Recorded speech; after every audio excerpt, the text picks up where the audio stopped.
After having his lifetime dream of becoming a helicopter pilot crushed by what he perceived as an unjust technicality, 20-year-old Private Robert Kenneth Preston suddenly snapped. On February 17, 1974, Preston drove back to Fort George Meade in Maryland, where he served as a helicopter mechanic.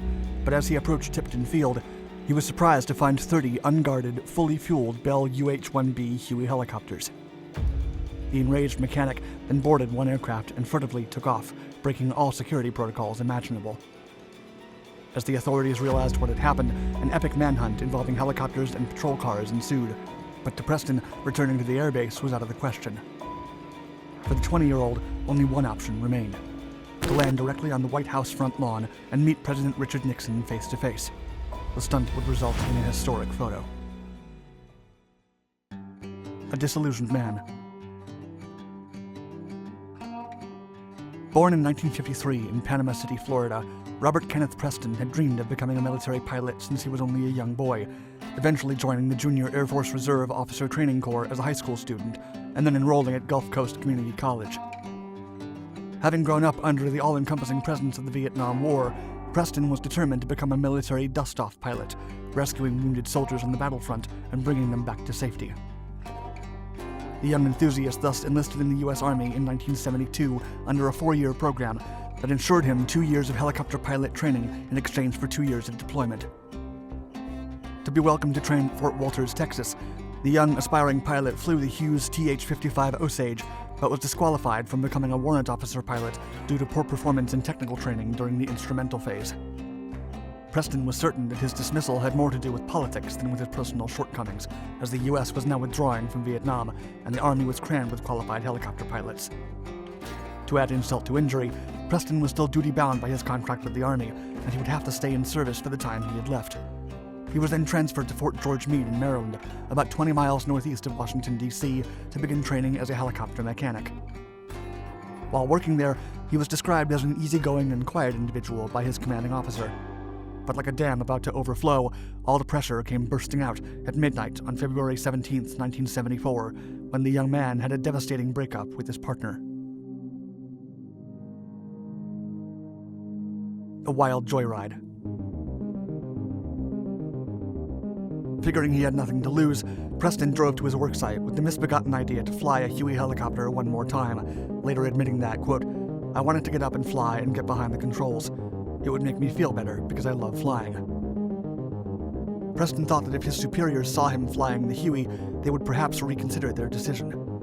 He knew there would be some resistance, but found the airfield deserted, later recalling that, quote, "I was really surprised. I thought there would be somebody out there." Preston then walked into the field, got inside one of the helicopters, and turned the rotor on, taking off without making the usual radio calls or using the anti-collision light signals. Despite the stealthy liftoff, a dispatcher inside the control tower noticed the helicopter and immediately reported the event to the Maryland State Police. Meanwhile, Preston hovered over the nearby restaurant where he'd previously been that night. The helicopter drew so close to the building, the people inside rushed to see where the noise was coming from and quickly called the police. Preston then flew back to a trailer park near the town of Jessup, where he landed briefly to immediately take off again. The startled inhabitants of the small trailer community also called the police to report the strange incident. Afterward, Preston opted to fly over one of the most meaningful sights in the nation's capital. Driven by the lights from the Baltimore-Washington Parkway, he headed towards the National Mall and would later describe the feeling as, quote, "a moth to the candlelight." Sightseeing. As Preston was having a field day, the authorities were in a frenzy to pinpoint the exact location of the stolen helicopter. However, they would not need to search for long. The police soon spotted the helicopter flying between the Lincoln Memorial and the Capitol building, a strict no-flight area.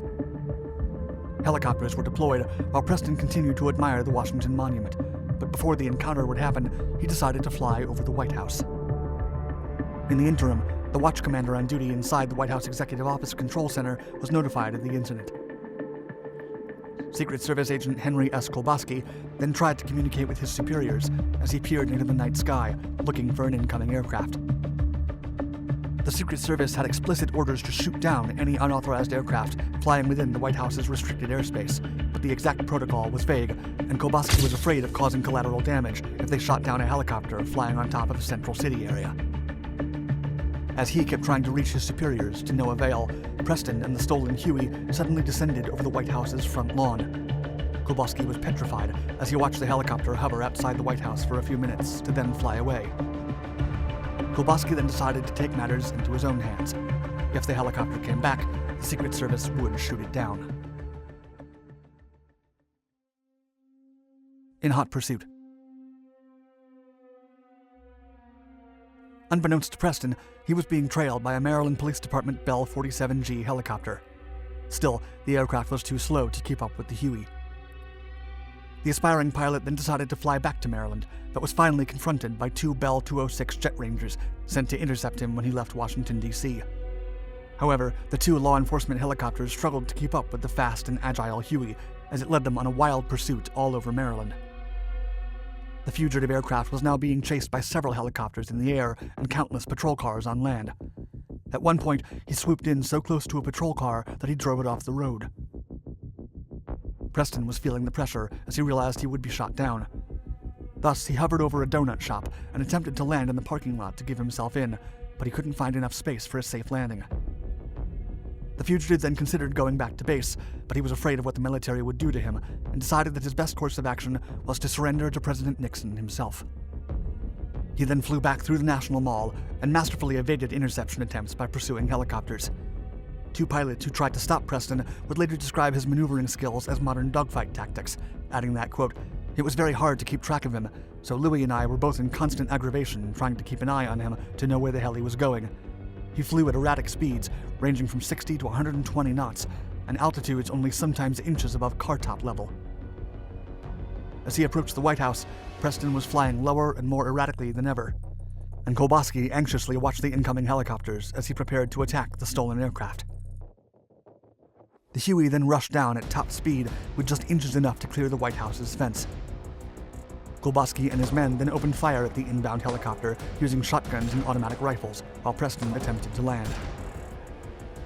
Buckshot then hit Preston on one foot, making him lose control of the Huey just a few feet from the ground. The helicopter seemed to be about to crash land, but Preston composed himself and regained control of the Huey, touching down safely on the White House's south lawn. The pursuing helicopters then landed between the damaged Huey and the White House's entrance, just as an injured Preston got out and made a run. However, he was abruptly tackled by Secret Service agents and taken into custody. The now infamous picture of the bullet hole-covered helicopter surrounded by security forces was then taken. During the trial, pursuing officer MPD Sergeant Thomas F. Linehan would comment that, quote, "They said he couldn't fly. Well, I'll tell you, he could fly." Aftermath. During the following hours, the Huey received a lot of attention from tourists before it was taken back to base. Also, Preston was taken to the hospital to treat his light wounds, and he reportedly entered the hospital smiling and laughing. The young man was charged and faced a possible 6-month jail term and a $100 fine. Still, he negotiated a plea bargain to be tried in military court. Meanwhile, the military didn't take Preston's shenanigans lightly. They initially charged him with the attempted murders of President Nixon and the crews of the Maryland State Police helicopters that chased him, but after no evidence to sustain those counts, the charges were dropped, and only minor ones stuck. Preston was then sentenced to 6 months in prison, after which he was discharged from the Army for life. But the incredible photograph will remain for posterity to remind the world of what a desperate and isolated man is capable of.